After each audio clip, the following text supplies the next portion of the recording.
ऐसी नौबत क्यों आई और आप ये बातें क्यों कर रहे हैं बार बार? हमको वारासिवनी को कैसे जीतना है, ये स्वयं सस्पेक्टेड थे कि हम सरकार बना पाएंगे कि नहीं बना पाएंगे, तो दल बदल कराओ, जीतने वाले जो हैं उन घोड़ों को लाओ, जीतो और घोड़ों पे सवारी करके और प्रदेश में अपना मुख्यमंत्री बनाओ। मोदी जी एक तरफ बोल रहे हैं एक है तो शेफ है, बटेंगे तो कटेंगे वाली बात आ रही है। इस बीच आप बांटने वाली प्रक्रिया में क्यों चले गए? आपको विरोध करना था तो प्रदीप जायसवाल का ही करना चाहिए था। प्रदीप जायसवाल का बहुत विरोध किया हमने, दिल्ली में भी किया।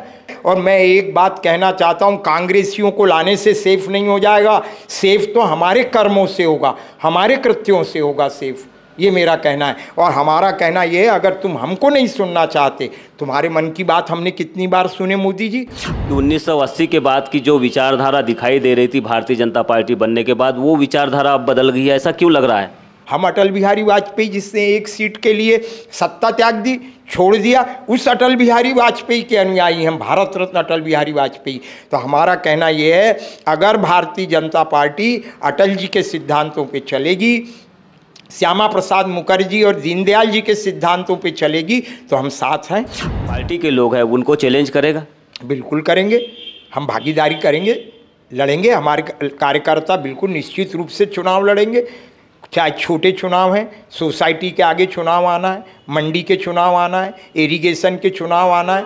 हमारे हीरामन जी ने वहाँ बोला, चाहे हम जो रिजल्ट आए लालपुर में, पर कहा कि हम हर चुनाव लड़ेंगे। इस उम्र में अब उसी तैयारियों को फिर से शुरू करना, आपको लगता है कि इसका कुछ राजनीतिक रूप से लाभ मिलेगा आपको? 1980 से 2003 के दशक तक फटी दरी पे बैठे हैं, आज भी हमको फटी दरी पे बैठने के लिए तैयार रहना है, लेकिन टीम अटल को इतना मजबूत बनाना है कि वो किसी भी पार्टी को टक्कर दे सके, ये हमारा मंसूबा है। ये भी तो वही बोल रहे हैं, 18 घंटे हम काम कर रहे हैं। मोदी जी और शाह जी जो बोल रहे हैं उसके अनुसार फिर क्यों आप जैसे पार्टी से जुड़े लोग जो जुड़े रहना नहीं चाहते, छोड़ के अटल टीम बनाने के लिए तैयार हो जाते हैं? 18 घंटे काम कर रहे हो, 18 घंटे जरा संगठन को भी तो 18 मिनट दे लो, ठीक है कि नहीं? समझ में आएगा। काय को 303 से 18 घंटे काम करने वाले 240 पे आ गए। वारासिवनी की सियासत अजीब दो राहे पर खड़ी है और इस सियासत में लगातार जो है चर्चा एक नाम की हो रही है। वो नाम है डॉक्टर योगेंद्र निर्मल। पूर्व विधायक रह चुके हैं, पूर्व नगर पालिका के अध्यक्ष रह चुके हैं और आज की खास मुलाकात में हम चर्चा करेंगे डॉक्टर साहब से। हम उनके क्लिनिक पर पहुंच चुके हैं। ये डॉक्टर साहब का क्लिनिक है और डॉक्टर साहब फिलहाल पेशेंट नहीं है, लेकिन डॉक्टर साहब अकेले बैठे हैं, उनके साथ उनके 2 कार्यकर्ता हैं और ये कार्यकर्ता अब भारतीय जनता पार्टी के कार्यकर्ता नहीं है, ये उनके द्वारा बनाई गई नई टीम अटल टीम के कार्यकर्ता है और ये कार्यकर्ता डॉक्टर साहब को सदस्यता अभियान के लिए किसी दूसरे गांव मतलब वारासिवनी क्षेत्र के बाहर ले जाने के लिए पहुंचे हुए हैं। तो ऐसे में ज़रूरी हो जाता है वारासिवनी की सियासत को गंभीरता से समझना, सोचना और उसके ऊपर मनन भी करना। ये ज़रूरी इसलिए भी है क्योंकि जनता लगातार जो है अपने प्रतिनिधियों का निर्वाचन करती है, एक लोकतांत्रिक प्रक्रिया के तहत उन्हें चुनकर संसद में भेज रही है, विधानसभा में भेज रही है और नगर पालिका में भी भेज रही है। ऐसे में पूर्व विधायक के मन में क्या पीड़ा है, क्यों उन्होंने इतने पुराने संगठन के सिपाही रहते हुए, एक राष्ट्रीय स्वयंसेवक के कार्यकर्ता रहते हुए आज भारतीय जनता पार्टी के खिलाफ ही अटल टीम बनाने का निर्णय लिया है, इसी पर हम चर्चा करेंगे। डॉक्टर साहब, सबसे पहला सवाल मेरा, आपने कहा था कि 44 साल की आपकी त्याग है, तपस्या है पार्टी में, लेकिन 44 सेकंड में पार्टी ने आपको छोड़ दिया, मतलब बाहर कर दिया। ऐसी नौबत क्यों आई और आप ये बातें क्यों कर रहे हैं बार बार? ये क्या है कि 44 सेकंड में इनने ख़त्म किया।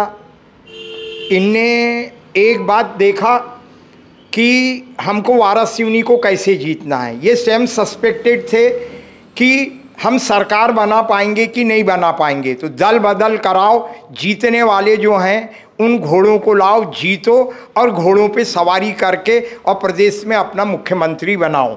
इन्होंने प्रदीप जायसवाल को निर्दलीय इसको लाया, इसको कैबिनेट में रखा, जबकि मेरी प्रदीप जायसवाल से पिछले 2018 में लड़ाई हुई, हम आमने सामने विधानसभा का चुनाव लड़े। और मैं एक बात आपको बताना चाहता हूं कि इस प्रदीप जायसवाल ने, जब मैं नगर पालिका अध्यक्ष था, मेरे 50 प्रश्न नगर पालिका के लगाया है विधानसभा में। जयंत मलैया साहब जो थे वो उस समय नगरीय निकाय के मंत्री थे, ठीक है। इसने कई केस मेरे ऊपर लदवाया। मेरा अंधा भाई, उसकी पत्नी नगर पालिका में डेली वेजेस, आज भी अगर आप नगर पालिका में जाओगे तो लोगों से पूछोगे कि ये जो नीता आती थी ये काम करती थी कि सिर्फ मास्टर में इसका नाम था और ये मास्टर का पैसा ले जाती थी, ये रोज़ काम पे जाती थी। लेकिन इसने 409 420 लगवाया मेरे ऊपर। ऐसे कितने केस जब मैंने इंक्रोचमेंट हटवाया तब ये अपरोक्ष रूप से उनमें रहा। मेरा कहना ये, जब उससे भी इसका मन नहीं भरा तो ये जीत के जब 18 में आया तो इसके लोगों ने मेरे ऊपर फटाका फेंका। वो तो उस दिन मेरा अंडकोश फूट जाता, लेकिन मैं बचा।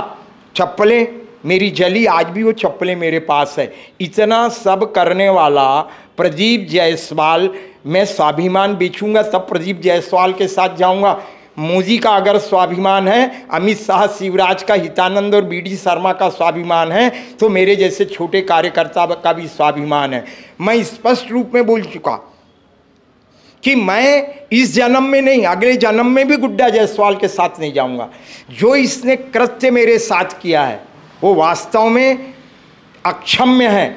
और जो कृत्य प्रदीप जायसवाल ने किया है तो आपकी राजनीतिक दुश्मनी उनके साथ है, लेकिन इन सब के बावजूद पार्टी के खिलाफ जाकर अटल टीम का गठन करना ये कहाँ से जरूरी? मोदी जी एक तरफ बोल रहे हैं एक है तो शेफ है, बटेंगे तो कटेंगे वाली बात आ रही है। इस बीच आप बांटने वाली प्रक्रिया में क्यों चले गए? आपको विरोध करना था तो प्रदीप जायसवाल का ही करना चाहिए था। प्रदीप जायसवाल का बहुत विरोध किया हमने, दिल्ली में भी किया, मध्य प्रदेश में जाके शिवराज जी के पास किया, हितानंद जी के पास किया, बीडी शर्मा, कोई हमारी बात सुनने को तैयार नहीं थे। किसी ने हमको ये नहीं बोला भाई साहब कि डॉक्टर साहब आप इतने पुराने कार्यकर्ता हो, बैठ जाओ। अरविंद मेनन साहब थे ना, डांटते भी थे, पुचकारते भी थे, हमारी बात को सुनते भी थे। जब मैं और केडी भाऊ सुहास भगत जी से मिले तो उन्होंने कहा यार जो बात करना है तुम शिवराज से करो। अरे भाई आप महामंत्री संगठन हो, आप संगठन को नहीं सुनना चाहते तो फिर किसको सुनोगे? हमको बताओ, एक है तो सेफ हैं, ठीक है कि नहीं? ये लड़ाई आज ही हो रही क्या? हमको एक बात बताओ, बप्पा रावल से लेकर के और कितने साल गजनी से और सब लड़े, तब लड़ाइयाँ नहीं हुई। तब इनको कौन सी जेट कैटेगरी की सुविधा थी बप्पा रावल को? वो सैनिक मर रहे थे भारत के, मुगलों से लड़के, नहीं मरे क्या? राणा प्रताप की लड़ाई नहीं हुई क्या अकबर से? हमको बताओ ना। तब भी तो, तब से नारा चल रहा है ना, अगर हम एक हैं इसीलिए सेफ हैं। तब भी भारत सेफ था और आज भी सेफ है। और मैं एक बात कहना चाहता हूं, कांग्रेसियों को लाने से सेफ नहीं हो जाएगा। सेफ तो हमारे कर्मों से होगा, हमारे कृत्यों से होगा सेफ, ये मेरा कहना है। और हमारा कहना ये है, अगर तुम हमको नहीं सुनना चाहते, तुम्हारे मन की बात हमने कितनी बार सुने मोदी जी। तो संगठन सर्वोपरि है कहने वाली भाजपा में कांग्रेस को लाकर एक है तो शेफ है की बात करना, इसको आप किस तरह से देख रहे हैं? मैंने अभी आपको बताया ना, एक है तो सेफ है। अच्छा हमको बताओ, आप एक है तो कितने लोग आज वो अजय विश्नोई क्यों चिल्ला रहे हैं प्रदेश में? हमको बताओ ना। आप राम निवास राउत को क्यों लेके आए? वहाँ क्या हमारे कार्यकर्ता नहीं थे पुराने भारतीय जनता पार्टी के विजयपुर में? आपने उन पुराने कार्यकर्ताओं की क्यों अनदेखी की, क्यों अवहेलना की? अगर आप अवहेलना करोगे तो आप एकता की बात कैसे करोगे? एकता की बात तो तब होती है जब उदार मन लेकर के कोई बात चलती है, तब एकता की बात होती है। डॉक्टर साहब को ऐसा क्यों लगने लगा है कि 1980 के बाद की जो विचारधारा दिखाई दे रही थी भारतीय जनता पार्टी बनने के बाद, वो विचारधारा अब बदल गई है? ऐसा क्यों लग रहा है? देखो, हमने तो श्यामा प्रसाद जी को देखा नहीं, हमने दीनदयाल जी को देखा नहीं, लेकिन हमने इनको पढ़ा। वो श्यामा प्रसाद मुखर्जी जिन्होंने 370 धारा का विरोध किया और जाकर वो वहाँ की जेलों में अपने उन्होंने प्राण त्याग दिए, शहीद हुए श्यामा प्रसाद मुखर्जी, ऐसे नेता के हम अनुयायी हैं। दीनदयाल उपाध्याय ट्रेन में सफ़र करने वाले, कोई हेलीकॉप्टर में सफ़र नहीं किया, सादगी से रहना, सादगी का जीवन। एक खोटा सिक्का उनके हाथ से एक सब्जी वाली को चला गया था, तो दूसरे दिन असली सिक्का देकर खोटा सिक्का वापस लेके आने वाले दीनदयाल उपाध्याय, ऐसे ईमानदार लोगों के हम अनुयायी हैं। हम अटल बिहारी वाजपेयी जिसने एक सीट के लिए सत्ता त्याग दी, छोड़ दिया, उस अटल बिहारी वाजपेयी के अनुयायी हम, भारत रत्न अटल बिहारी वाजपेयी। तो हमारा कहना यह है, अगर भारतीय जनता पार्टी अटल जी के सिद्धांतों पे चलेगी, श्यामा प्रसाद मुखर्जी और दीनदयाल जी के सिद्धांतों पे चलेगी, तो हम साथ हैं। सिद्धांतों पर सादगी पसंद डॉक्टर योगेंद्र निर्मल जी है अपने महापुरुषों के, तो क्या इस सादगी पसंद डॉक्टर योगेंद्र निर्मल को बीजेपी के जो वर्कर्स हैं वो अपना रहे हैं, मान रहे हैं अपना?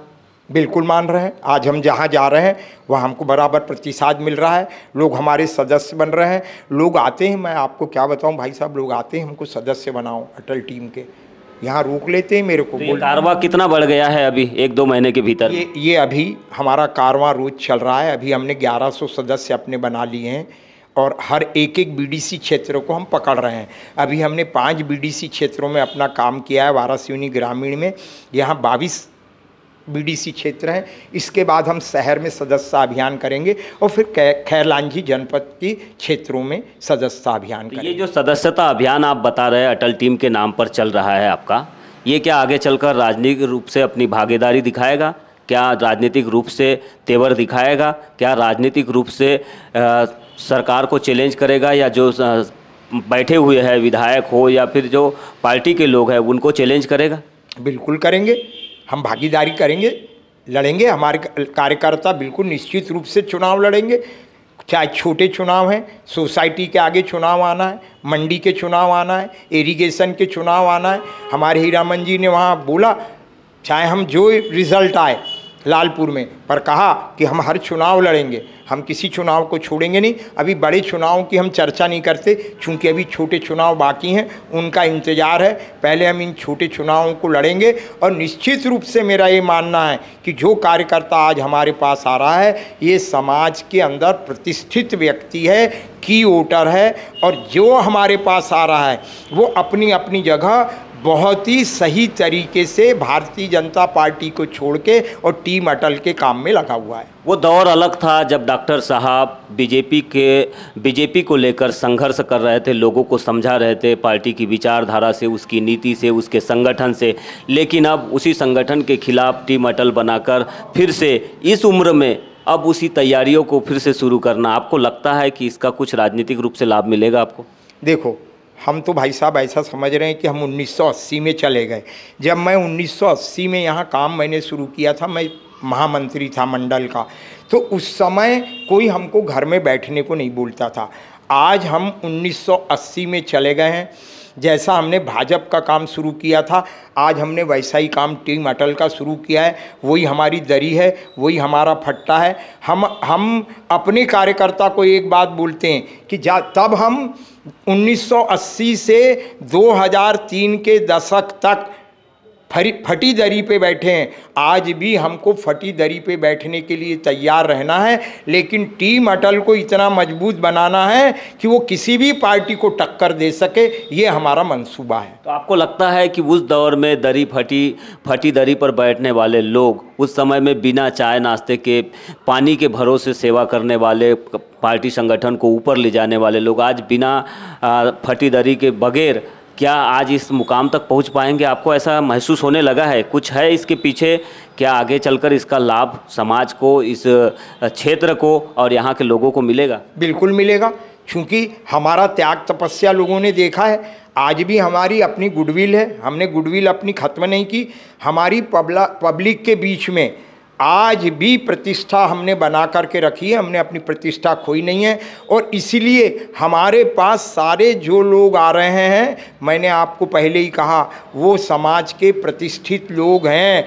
हम जानते हैं कि ये कोई भी चुनाव लड़ेंगे तो ये अपने नाम पर, अपने दम पर, अपने काम पर, और ये निश्चित रूप से चुनाव की जीत हासिल करेंगे, ऐसा मेरा मानना है। पैसा और पावर के आगे अच्छे अच्छे लोग सरेंडर हो जाते हैं, कहीं ना कहीं छोड़ के चले जाते हैं। फिर आप बिना पैसे की बात कर रहे हैं, सिद्धांतों की बातें कर रहे हैं। क्या आज की तारीख में ये संभव है कि बिना पैसे के, बिना किसी पावर के, बिना किसी, हम कह सकते हैं कि बड़े राजनीतिक उद्देश्य से इन चीज़ों को पाया जा सकता है या इनको प्राप्त किया जा सकता है? देखो, पावर तो अपने अंदर पैदा करना पड़ेगा, पैसा सेकेंडरी चीज़ है। पहले पावर तो अपन पैदा कर लें। कार्यकर्ता संगठन का आधार होता है। अगर कार्यकर्ता आपका सही है तो संगठन मजबूत होगा। पैसा तो बाद का विषय है, पैसा महत्वपूर्ण नहीं है राजनीति में। मैंने कैसे कैसे चुनाव कब कब लड़ा हूँ मैं जानता हूँ। पैसे और पावर, पावर संगठन का पावर, पैसा नहीं। ये पैसे वालों को हराया जी, मैंने हराया ना। मेरी जाति नहीं, पाति नहीं, मेरा वोट नहीं, फिर मैं क्यों विधायक बन गया, क्यों नगर पालिका अध्यक्ष बन गया? आज भी मेरी प्रतिष्ठा क्यों है? हम काम कर रहे हैं ना लोगों के। हम आज भी जो हमारे पास अपनी समस्या लेके आता है उसकी समस्या से रूबरू। मोदी जी भी तो वही बोल रहे हैं, 18-18 घंटे हम काम कर रहे हैं। मोदी जी और शाह जी जो बोल रहे हैं उसके अनुसार फिर क्यों आप जैसे पार्टी से जुड़े लोग जो जुड़े रहना नहीं चाहते, छोड़ के अटल टीम बनाने के लिए तैयार हो जाते हैं? 18 घंटे काम कर रहे हो, 18 घंटे जरा संगठन को भी तो 18 मिनट दे लो, ठीक है कि नहीं? समझ में आएगा। काय को 303 से 18 घंटे काम करने वाले 240 पे आ गए? बताओ ना आप हमको, क्यों आ गए? क्यों? क्या कारण है? कौन सा कारण है कि आप घटे? आप बोलते हो एक रहो तो सेफ रहो, तो आपकी सेफ्टी कहाँ गई बताओ? अच्छा, अटल जी के विचारों के समय में जिस तरह की राजनीति होती थी उस समय में कहीं तोड़फोड़ देखने नहीं मिलता था, लेकिन आज तोड़फोड़ बड़े पैमाने पर होती है। बाद में उसको ये बताया जाता है कि एक वर्ग नाराज है, वो टूट के हमारे साथ आ रहा है। कांग्रेस मुक्त भारत की बात करने वाली बीजेपी में आज कांग्रेसियों का ही जमावड़ा नज़र आता है। ये संभव हुआ है मोदी जी और अमित शाह के बाद में ही, लेकिन डॉक्टर योगेंद्र निर्मल इन चीज़ों से नाराज़ क्यों हो जाते हैं? देखो, हम इसलिए नाराज़ हैं, एक बात हम बताते हैं आपको। हम देखते हैं कांग्रेस का संगठनात्मक ढांचा बहुत कमज़ोर है। मैं आपको एक बात बताना चाहता हूँ, ठीक है ना? अगर कांग्रेस अपना संगठनात्मक ढांचा सही करती ना तो बहुत तकलीफ़ें जाती। लेकिन कांग्रेस का हम अपने यहाँ वाराणसी में देखते हैं ना, ठीक है, पर हमको कोई ढांचा समझ में नहीं आता, कोई रूपरेखा समझ में नहीं आती संगठन की। और संगठन सर्वोपरि है, इसलिए हमारे पुराने लोगों ने कहा है संगठन गढ़े चलो सुपंथ पर बढ़े चलो। क्यों कहा है? संगठन गढ़े चलो, संगठन गढ़ेंगे। उनने संगठन गढ़ा ना, श्यामा प्रसाद मुखर्जी ने। संगठन को आपने भी गढ़ा यहाँ पर, उसी को छोड़ के फिर नया संगठन क्यों? यही तो सवाल है। तो वो जब नया संगठन बना रहा हूँ, वो पुराने संगठन का ही तो फायदा मेरे को मिल रहा है। किस बात का मिल रहा है? अच्छा, पुराने संगठन का ही मिल रहा है। पुराने संगठन जो आज भी चाहता है कि दल बदल वालों को, उस संगठन के पास ताकत है, पावर है, आज उसके पास सब कुछ है, ऊपर से लेकर नीचे तक उसकी मानी जा रही, इसकी नहीं मानी जा रही। फिर अरे हमारे ट्रांसफर ही तो नहीं होंगे, बाकी और क्या? अच्छा बाकी क्या? अच्छा बाकी क्या कर रहे हैं? चलो बताओ हमको। बाकी कोई भी सरकार बैठती तो पुल पुलिया रोड अनाज सब देती ना, क्या नहीं देती? सब करते हैं, कौन नहीं कर रहा है? अटल जी ने तो शुरू किया ना, 1 रुपये किलो का अनाज की किसी और ने, अटल जी ने भी तो दिया ना भाई, वो आज भी मिल रहा है। वो कांग्रेस मनमोहन सिंह ने भी दिया। परंपराएं चलती रहती है। काम और पावर, ये जो पावर है ना, ये पावर कभी कभी या पाए बौराए वा पाए बौराए। मद और अहंकार नहीं होना। शंकर भगवान ने विष्णु और ब्रह्मा को कहा था, जिसको अहंकार हो गया, मद हो गया, वो कभी सफल नहीं होगा। और इसीलिए भारतीय जनता पार्टी को सबक लेना चाहिए। ये दल बदल करा करके लोगों को ला करके और पार्टी में बैठाल कर अपने कार्यकर्ता को बाहर का रास्ता नहीं दिखाना। क्या लगता है कि पद और अहंकार की वजह से पार्टी में डिक्टेटरशिप बढ़ गई है, तानाशाही बढ़ गई? आपको ऐसा लग रहा है क्या? बिल्कुल है ना। तब तो हमारी बात नहीं सुनी। अगर तानाशाही नहीं होती तो हमको बैठाल की बात नहीं सुनते। शिवराज, बीडी शर्मा और हितानंद नहीं सुनते क्या? सुनते हमारी बात को, लेकिन हमारी बात को गंभीरता से नहीं लिया। उनने समझ लिया ऐसे कई योगेंद्र निर्मल आते जाते हैं, ठीक है भाई, जैसा आप समझते हो आप उसमें खुश रहो, हम अपनी टीम अटल में खुश हो गए।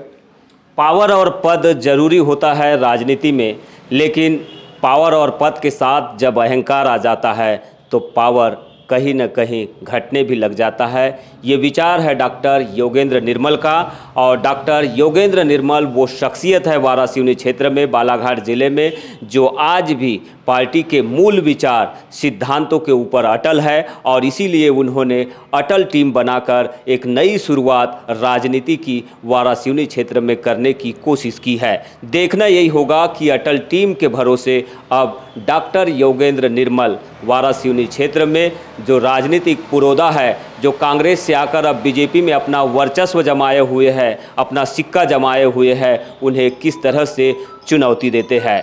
बने रहिए बीजीटी मीडिया के साथ। मैं यमलेश बंजारी।